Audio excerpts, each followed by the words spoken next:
In this video, you'll learn how to take your website live on Firebase in just a few minutes, with fast hosting, free SSL, and global reach included.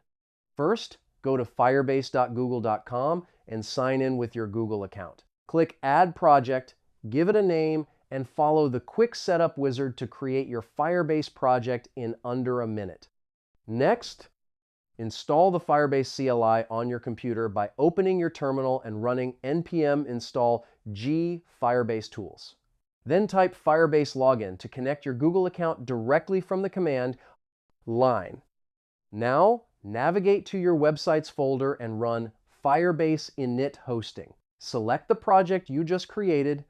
Set your public directory, usually build, dist, or public, and configure it as a single-page app if your framework requires it. Once everything is ready, simply run Firebase deploy.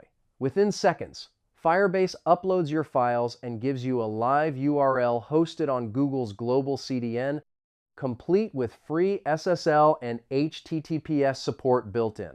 Finally, if you want a custom domain, open the Firebase console, go to the Hosting tab, and click Add Custom Domain. Follow the DNS instructions, and your website will be fully connected in just a few minutes.